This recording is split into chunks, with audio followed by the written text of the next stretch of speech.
కేంద్ర మంత్రి బండి సంజయ్ గారి కుమారుడు బండి భగీరథ్ పోక్సో కేసుకు సంబంధించి ఆయన తెలంగాణ హైకోర్టులో పిటిషన్ వేశారు.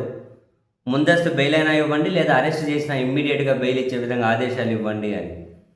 ఆయన తరపున జగన్మోహన్ రెడ్డి గారి తరపున ఆయన న్యాయవాది అండ్ వాళ్ళ వైసీపీ ఎంపీ నిరంజన్ రెడ్డి హైకోర్టులో వాదనలు వినిపించారు.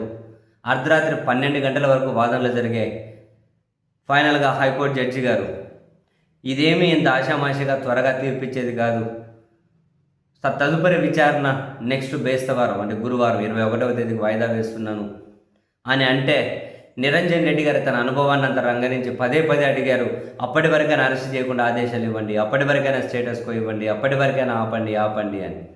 కానీ జడ్జి గారు నేనైతే ఎలాంటి ఆదేశాలు ఇవ్వట్లేదు, దీని మీద ఆయన చాలా సుదీర్ఘంగా వాదనలు విన్నాం. అర్ధరాత్రి 12 వరకు మరింతగా పరిశీలించాల్సి ఉంది, వినాల్సి ఉంది, చూడాల్సి ఉంది.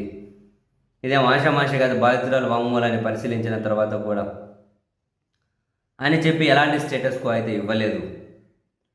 అని నిరంజన్ రెడ్డి బండి భగీరథ్ కోసం అనుభవాన్ని అంత గట్టిగానే రంగరించినట్లున్నారు.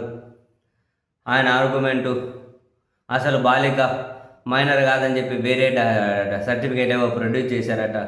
ఆ బాలిక తరపున న్యాయవాది అబ్జెక్ట్ చేశారు. ఏంటి డాక్యుమెంట్సు, అక్కడ 10th క్లాస్ సర్టిఫికేట్ ఉంది, డాక్టర్లు ఇచ్చిన బర్త్ సర్టిఫికేట్ ఉంది, మున్సిపల్ సర్టిఫికేట్ ఉంది మైనర్ అని చెప్పడానికి, అవన్నీ కాకుండా ఇవేంటిది ఇది అని చెప్తే నిరంజన్ రెడ్డి అమ్మాయికి మందాగే అలవాటు ఉంది, బలవంతంగా తాపలే, మందాగే అలవాటు ఉంది అని అంటే మందాగే అలవాటు ఉన్నట్ల ఏమంటారు లైంగిక దాడికి పాల్పడవచ్చు. ఏంటో మొత్తం మీద నిరంజన్ రెడ్డి వాదన చూస్తే చాలా ఏ పాయింట్ కూడా అసలు కన్విన్సింగ్ అనిపించలేదు. సరే, ఇటువంటి కేసుల్లో నన్ను అడిగితే జరగదు, నా ఒపీనియన్ ఒక లాయర్ కదా, ఆయన ఇష్టం, కానీ మనం ఎవరు మనం చెప్పడానికి. ఇటువంటి కేసులు టేకప్ చేస్తే వాళ్ళ గౌరవమే పోతుంది జనరల్గా. సరే పోనీయండి, మొత్తం మీద ఆయన అనుభవాన్ని అంతా రంగరించారు.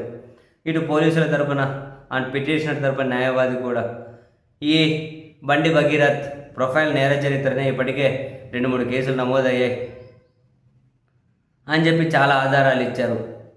మొత్తం మీద ఆమె అయితే జడ్జి గారు అయితే గౌరవనీయులైన మాధవి గారు ఎలాంటి స్టేటస్కు ఇవ్వలేదు, బట్ బేస్తవారం రోజు చెబుతామన్నారు. అండ్ కేసు ప్రారంభించే కంటే ముందు రెస్పెక్టెడ్ జడ్జి గారు చాలా ఎమోషనల్గానే గురయ్యారు. సోషల్ మీడియాలో నన్ను, నా భర్త గారిని కూడా టార్గెట్ చేసి మా మీద అపవాదు వేస్తూ ఉన్నారు. ఇది విచారణ చేయొద్దు అని ఏ న్యాయవాది చెప్పినా నేను పక్కకు తప్పుకుంటాను, మమ్మల్ని ఎందుకు బదనాం చేస్తారు అని చెబితే పోలీసుల తరపు న్యాయవాది మేము డీజీపీని కూడా అడిగాం, సోషల్ మీడియాలో మేమే దుష్ప్రచారం చేసిన వాళ్ళ మీద చర్యలు తీసుకోమని, ఆ పోస్టులు తొలగించమని చెప్పి కూడా కోరాం అని చెప్పారు. జడ్జి గారు నా మీద, నా భర్త గారి మీద కూడా ఏదంటే అది మాట్లాడుతూ ఉన్నారని. సో వెరసి మొత్తం మీద అర్ధరాత్రి 12 గంటల వరకు వాదనలు అయితే జరిగాయి.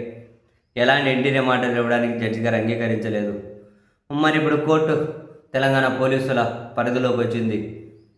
మరి ఒక పోక్సో కేసులో పరారైన నిందితుడిని కనీసం అరెస్ట్ చేసే సామర్థ్యం తెలంగాణ పోలీసులకు ఉందా లేదా అన్నది బిగ్ క్వశ్చన్.